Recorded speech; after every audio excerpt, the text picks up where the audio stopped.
قال الماهر بالقرآن مع السفرة الكرام البررة أو كما قال رسول الله صلى الله عليه وسلم. مدرسہ سیدنا ابوبکر صدیق کے محترم حضرت مولانا صاحب صاحب ندوی سیدہ مجدہم، مدرسہ فیض القرآن احمد آباد کے استاد حدیث و تفسیر حضرت مولانا نسیم اختر صاحب ندوی سیدہ مجدہم، مدرسہ سیدنا بلال لکھنؤ کے محترم عزیز مکرم جناب مولانا مناظر منعم صاحب ندوی حفظہ اللہ، جناب مولانا شمیع ریاض صاحب ندوی حفظہ اللہ، جناب مولانا محمد ساجد صاحب ندوی حفظہ اللہ، دیگر حضرات علماء کرام اور معزز سامعین، میرے عزیز طلباء، ابھی آپ حضرت مولانا نسیم اختر صاحب ندوی سیدہ مجدہم کی بہت مؤثر اور بہت مدلل تقریر سماعت فرما رہے تھے۔ میں تو اپنی سعادت سمجھتے ہوئے یہاں سے ہو گیا، مجھے بالکل نہیں بولنا چاہیے، ان بزرگوں کے خطابات کے بعد سماعت کے بعد بالکل حق نہیں ہے بولنے کا، لیکن الامر فوق الادب، حکم ہوا ہے تو دو چار الفاظ اپنے ان بزرگوں کے لیے عرض کرتا ہوں۔ سب سے پہلے میں آپ سب کو مبارکباد پیش کرتا ہوں، آپ نے اپنے بچوں کے لیے جو کسی مدرسے کا انتخاب فرمایا ہے۔ بچوں، نسبت سے چیز بڑی ہو جاتی ہے، نسبت سے چیز بڑی ہو جاتی ہے۔ بہت سارے آدمی کشن گنج میں لوگ رہتے ہی ہیں، بہت سارے لوگ رہتے ہیں، لیکن ایک شخص وہ ہے جس کی کوئی حیثیت نہیں ہے، لیکن صرف وہ کشن گنج کے ڈی ایم کے دفتر کا چپراسی، اس کی حیثیت کوئی نہیں ہے۔ جب تک وہ ڈی ایم کے دفتر کا چپراسی ہے تب تک اس کی حیثیت یہ ہے کہ اس سے لوگ ملنے کے لیے کوششیں کرتے ہیں، چپراسی سے ملنے کے لیے، اس سے لالچ ہے، اس سے ملاقات کرنی چاہیے، اس سے تعلق بڑھانا چاہیے، تو ڈی ایم صاحب سے کوئی کام پڑے گا، اس کے ذریعے سے کام ہو جائے گا، تو نسبت سے چیز بڑی ہو جاتی ہے۔ محمود غزنوی ایک بہت بڑا بادشاہ گزرا ہے۔ محمود غزنوی کا ایک نوکر تھا جسے ایاز کہا جاتا تھا۔ ایاز کی ایک اہمیت تھی، لوگ اس سے محبت کرتے تھے، کیوں؟ کیونکہ وہ محمود غزنوی کے دفتر کا ملازم تھا اور محمود غزنوی کا معتمد علیہ تھا۔ محمود غزنوی اس پر اعتماد کرتے تھے، بھروسہ کرتے تھے، لوگوں نے اس کی عزت تھی کہ کوئی کام محمود غزنوی سے پڑے گا تو ایاز کے ذریعے سے ہو جائے گا۔ تو جو اس کے درباری تھے وہ ایاز سے حسد کرتے تھے، اس کی بہت عزت ہے، لوگ اس کی بہت مانتے ہیں، اس کی ماندان بہت زیادہ ہے، ہماری کیوں نہیں ہے؟ کیونکہ بادشاہ اس سے محبت کرتے تھے۔ عوام کو یہ تھا کہ اگر بادشاہ محمود غزنوی سے کوئی ضرورت پڑتی ہے، ایاز کے ذریعے سے ہماری ضرورت پوری ہو جائے گی، لوگ اس سے محبت کرتے تھے، اس سے درباری اس سے حسد کرتے تھے۔ ایک بار حاسدین نے محمود غزنوی سے کہا کہ بادشاہ سلامت، یہ آپ کا جو نوکر ہے، جو آپ کا غلام ہے، یہ روزانہ اپنی الماریاں کھول کھول کر دیکھتا ہے اور بند کر دیتا ہے، الماری کھولتا ہے اور دیکھتا ہے، بند کر دیتا ہے، تالا ڈال دیتا ہے، تو ہمیں ایسا لگتا ہے کہ آپ کے خزانے کا مال یہ لوٹ لوٹ کر اپنے الماری میں بھر رہا ہے، آپ اس چھاپا ماریے اس کے الماری کے اوپر۔ بادشاہ کو اعتماد تھا کہ میرا وفادار نوکر ایسا نہیں کر سکتا، ہمارے خزانے کا مال چوری نہیں کر سکتا۔ پھر بھی جب درباری کہہ رہے ہیں تو پھر ایک روز اس کا جائزہ لے لیا جائے، امتحان لے لیا جائے۔ دربار بھرا ہوا ہے، سارے کے سارے لوگ بیٹھے ہوئے ہیں، بادشاہ نے کہا ایاز کھڑے ہو جاؤ. ایاز کھڑے ہو گئے. الماری کی چابی لاؤ. جیب سے چابی نکالی اور پکڑا لی. یہ بادشاہ سلامت کے لیے جو لوگ حسد کرتے تھے, جو شکایات کرتے تھے, انہی میں سے ایک شخص کو اٹھایا احمد غزنوی نے, کہا یہ چابی لے کے جاؤ, الماری کھولو اور دیکھو اس میں کیا کیا رکھا ہے, بتاؤ آ کر کے ہمیں. اب سب بہت خوش تھے کہ آج ایاز کی پول کھل جائے گی, آج ایاز کو شکست ہو جائے گی, آج ایاز کو سزائیں دی جائیں گی, آج ایاز ذلیل و رسوا ہوگا. دو لوگوں کو بھیج دیا, جاؤ کھول کے آؤ الماری, دیکھو کیا ہے. الماری کھولی, دیکھا اندر ایک پرانی لنگی رکھی ہوئی ہے, تیور لگے ہوئے ہیں اس میں, ایک پھٹا ہوا جوتا رکھا ہوا ہے اور ایک تیور لگا ہوا کرتا رکھا ہوا ہے, بس اور کچھ نہیں الماری میں. سب پکڑ لیا انہوں نے. اب ہم کیا جواب دیں گے بادشاہ کو؟ ہم نے تو کہا تھا کہ یہ آپ کے خزانے کو لوٹ کر کے الماری میں بھر رہا ہے. الماری میں تو ایک پرانا کرتا رکھا ہے, ایک جوتا رکھا ہے, ایک لنگی رکھی ہے, ہم کیا جواب دیں گے؟ اب بند کر کے آئے, ہاں بھائی کیا ملا ہمارے ایاز کی الماری میں, کیا ملا؟ بادشاہ سلامت, اس کے الماری میں ایک پرانا جوتا رکھا ہوا ہے, پرانی لنگی رکھی ہوئی ہے اور ایک پرانا کرتا پھٹا ہوا تیور لگا ہوا رکھا ہے. تو کہہ رہے تھے بادشاہ تمہارے خزانے کو لوٹ کر چوری کر کے الماری بھر رہا ہے, کیا ہوا؟ ایاز تم کھڑے ہو جاؤ, یہ تم روزانہ کھول کھول کر کیوں دیکھتے ہو؟ بادشاہ سلامت, میں آپ کا درباری ہوں, آپ کا نوکر ہوں, عوام مجھ سے محبت کرتے ہیں, میری عزت کرتے ہیں. جب وہ میرا اکرام کرتے ہیں, میری عزت کرتے ہیں, میرا نفس پھولتا ہے, میرا سینہ پھولتا ہے. ایاز میری کیا عزت ہے؟ جب میرا نفس پھولتا ہے تو میں جا کر الماری کو کھول دیتا ہوں اور اپنے پرانے جوتوں کو دیکھتا ہوں, اپنی پرانی لنگی کو دیکھتا ہوں اور اپنے پرانے کرتے کو دیکھتا ہوں, اور ان کو دیکھ کر اپنے نفس کو مخاطب کر کے کہتا ہوں ایاز تو جو یہ تھا آج بھی وہی ہے, تجھ میں کوئی فرق نہیں ہے. جو تیرے پاس پرانے جوتے تھے وہی آج بھی تو نہیں جوتوں کو قابل ہے. جو پرانی لنگی تیری ہے وہ آج تیری پرانی لنگی اسی کے لائق ہے, تو اسی پرانی لنگی کو پہنے اور اسی لائق ہے جو پرانے کرتے کو پہنے. آج جو عزت ملی ہوئی ہے وہ صرف محمود غزنوی کی وجہ سے ملی ہوئی ہے. جب نفس کھولتا ہے تو اس کو جا کر دیکھ لیتا ہوں اور اپنے نفس سے کہتا ہوں دیکھ تو وہی ہے, آج بھی وہی ہے. تیری عزت صرف محمود غزنوی کی وجہ سے ہے. جس دن تو اس دفتر سے نکالا جائے گا, اس دربار سے نکالا جائے گا, تیری حیثیت بھی وہی ہو جائے گی. میرے بچوں, تم اس زمین پر سب سے زیادہ قابل اکرام, قابل احترام, قابل عزت, قابل عظمت ہو. تمہارے پاس قرآن پاک کی نسبت لگی ہوئی ہے اور آپ بہت خوش نصیب ہیں کہ آپ کے بچوں کے ساتھ قرآن پاک کی نسبت لگ گئی ہے اور اس نسبت کی وجہ سے آپ کے ساتھ نسبت جوڑ گئی ہے.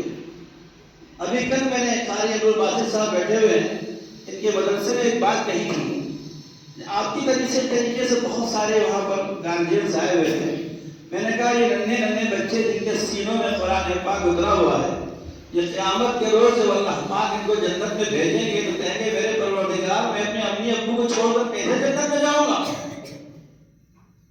یہ آپ کو لے کے جائیں گے جنت میں, آپ کو چھوڑ کے جا نہیں سکتے. تو آپ کے انتخاب پر میں آپ کو دل کی گہرائیوں سے ہماری بات پیش کرتا ہوں. یہ زمانہ ایسا آ گیا ہے لوگ قرآن پاک سے غفلت برت رہے ہیں, قرآن پاک سے بے اعتنائی, بے توجہی برت رہے ہیں, اور اہل قرآن, اصحاب قرآن غفلت اور بے اعتنائی کا شکار ہو رہے ہیں. ایک زمانہ تھا جب شوق تھا لوگوں کے اندر, قرآن پاک حفظ کرنے کا شوق تھا. امام محمد رحمۃ اللہ علیہ, حضرت مفتی صاحب تشریف فرمائیں, آپ حضرات سے عرض کر رہا ہوں, حضرت مفتی صاحب تشریف فرمائیں. ہمارا جو فقہ حنفی ہے تو ہمارے امام حضرت امام اعظم حضرت امام ابو حنیفہ رحمۃ اللہ علیہ استاد ہے. آپ کے دو شاگرد ہیں، حضرت امام ابو یوسف اور حضرت امام محمد.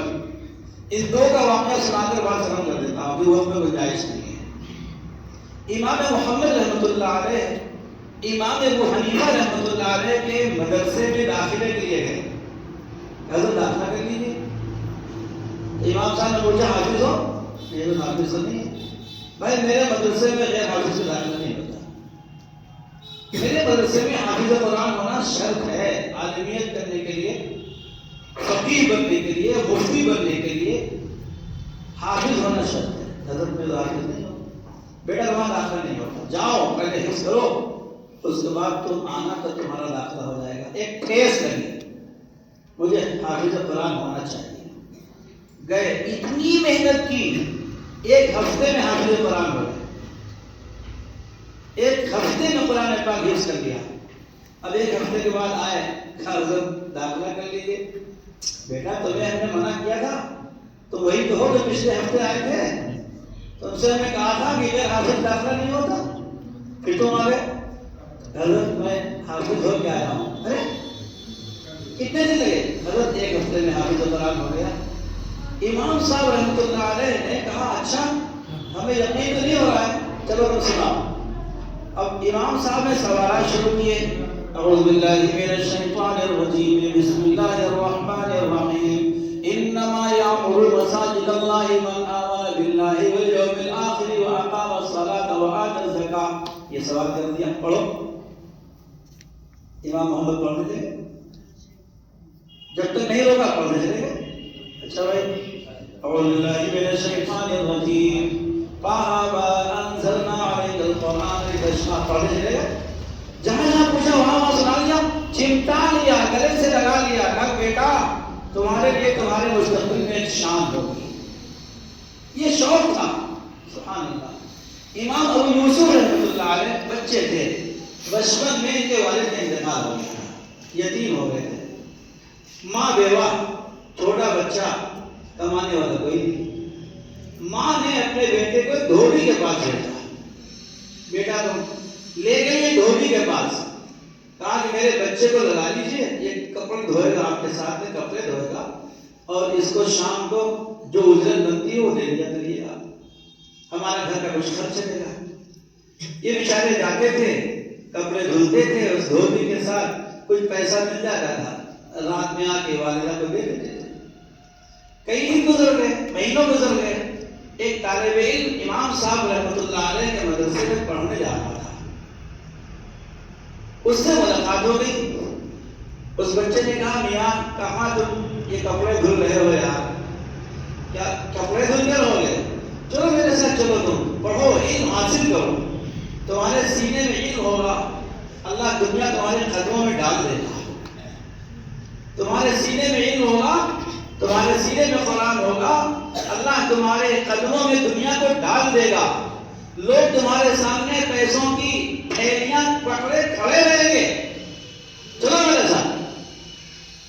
امام ابو یوسف رحمۃ اللہ علیہ اس بچے کے ساتھ امام صاحب رحمۃ اللہ علیہ کے مدرسے میں آ گئے. امام صاحب کی شرط تھی غیر حافظ سے داخلہ ہوتا نہیں. داخلہ نہیں ہوا، وہ جا کر سماعت میں بیٹھنے لگے. کئی دن گزر گئے. اب شام کو جاتے تو ہاتھ میں پیسہ تو ہوتا نہیں. ماں نے پوچھا کہ بیٹا تم کئی دن سے پیسے نہیں لا رہے؟ تو کہا کہ اماں ہم مدرسے میں جانے لگے ہیں. ارے بیٹا تم مدرسے میں پڑھو گے، گھر کیسے چلے گا؟ اماں میں پڑھنے دیجیے. نہیں بیٹا، نہیں تم جو کام کرتا ہے وہی کرو. دوسرے روز گئے، امام صاحب رحمۃ اللہ علیہ کو بتایا کہ ہم نے منع کر رہے ہیں. امام صاحب نے فرمایا جاؤ اپنی امی کو لے کر کے آؤ، میں بات کروں گا اس سے. امی کو لے کے آئے. صبح امام صاحب نے بہت اچھے انداز سے سمجھایا جیسے میں آپ کے سامنے بیٹھا ہوا.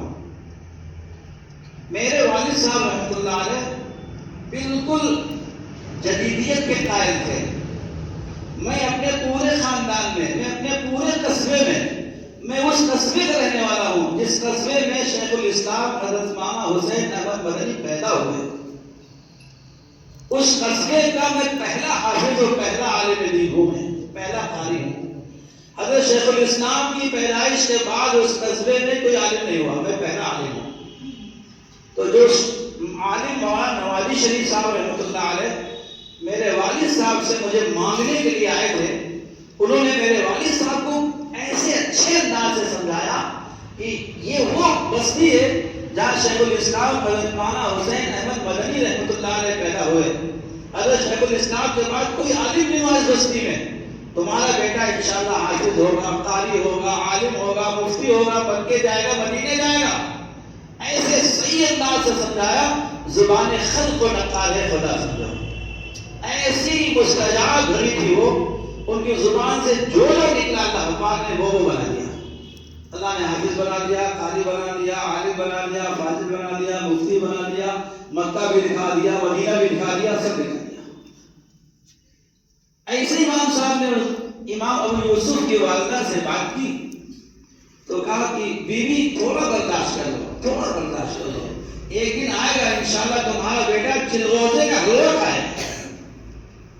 ایک بیوہ یتیم بچے کے لیے سوچ بھی نہیں سکتی تھی. امام صاحب کہہ رہے ہیں تم بچے کو پڑھنے دو، یہ بچہ ایک دن چلغوزے کا حلوہ کھائے گا. ماں نے صبر کر لیا، ٹھیک ہے آپ فرما رہے ہیں تو چلو پڑھنے نہیں دیتے ہیں. پہلے قرآن پاک کا حفظ کیا، عالمیت کی، فضیلت کی، افتاح کیا، قضا کیا، سب کیا. اتنے بڑے عالم، اتنے بڑے فقیہ بنے کہ خلیفہ ہارون رشید نے بغداد کا قاضی بنا دیا. امام محمد بغداد کے مفتی شہر تھے. امام ابو یوسف رحمۃ اللہ علیہما یہ بغداد کے قاضی شہر تھے. یہ فیصلہ کرتے تھے، وہ فتویٰ دیتے تھے، فیصلہ کرتے تھے.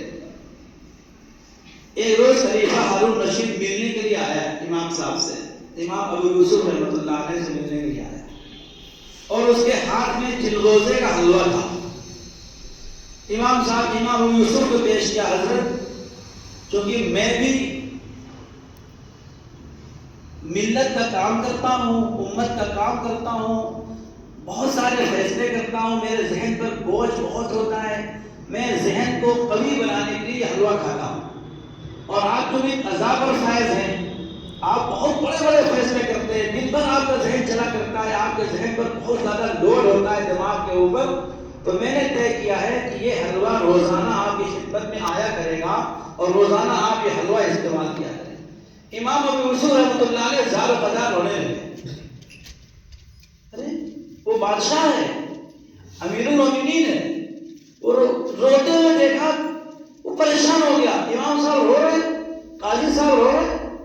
کہا حضرت میں نے کوئی گستاخی کر دی آپ کی شان میں نے کوئی غلطی کر دی آپ کی شان میں؟ نہیں کچھ نہیں، وہ مجھے اپنا بچپن یاد آ گیا. میرے والد بچپن میں انتقال کر گئے تھے، میں یتیم ہو گیا تھا. ہمارے امام صاحب امام ابو حنیفہ رحمۃ اللہ علیہ نے میری ماں کو بلا کر یہ کہا کہ اپنے بچے کو پڑھنے دو، ایک دن آئے گا کہ آپ کا بچہ جب بڑا ہوگا اس کے سینے میں علم آئے گا، اس کے سینے میں قرآن آئے گا، وہ دن آئے گا یہ چلغوزے کا حلوہ کھایا کرے گا. آج اس کو سوکھی روٹی نصیب نہیں ہو رہی ہے، کل یہ چلغوزے کا حلوہ کھائے گا. آج وہ حلوہ ہمارے سامنے آیا، میری ماں یاد آ گئی، میرے استاد یاد آ گئے. دنیا چند روزہ ہے میرے بزرگوں، دنیا چند روزہ ہے، یہ تو ختم ہونا ہے، یہ برف کی سلی ہے. امام شافعی رحمۃ اللہ علیہ فرمایا کرتے تھے میں نے اس زندگی کی فنا کو ایک برف بیچنے والے سے سمجھا ہے. ایک روڈ پر ایک برف لیے ہوئے بیٹھا بیچ رہا تھا ایک شخص، وہ کہہ رہا ہے لوگوں میرا برف جلدی سے خرید دو، یہ پگھل رہا ہے، لوگوں برف خرید لو، میرا برف پگھل رہا ہے، یہ پگھل جائے گا، ختم ہو جائے گا. تو میں نے اپنی زندگی کو اس برف بیچنے والے سے سمجھا، زندگی برف کی سلی ہے جو پگھل جائے گی، ختم ہو جائے گی، دنیا یہیں رہ جائے گی. یہی بچے کام آئیں گے انشاءاللہ، ان کا قرآن کام آئے گا. قیامت کے روز اللہ کے سامنے کھڑے ہوں گے اور اپنے والدین کو لے کے جنت میں جائیں گے. اس لیے میں آپ سب کو بہت مبارکباد پیش کرتا ہوں. حضرت مولانا افسار صاحب کو، مولانا ریحان صاحب کو، قاری ریحان صاحب کو، دیگر اساتذہ کو بہت مبارکباد پیش کرتا ہوں. اللہ تعالیٰ سے دعا کرتا ہوں اللہ تعالیٰ ہمارے اس ادارے کو تمام شرور و فتن سے محفوظ رکھے، ہمارے حضرت محترم صاحب کی عمر کو دراز فرمائے اور آپ حضرات کو اللہ رب العزت اپنے شایع نشان جزائے خیر عطا فرمائے. وآخر دعوانا الحمدللہ. للہ رب العالمین.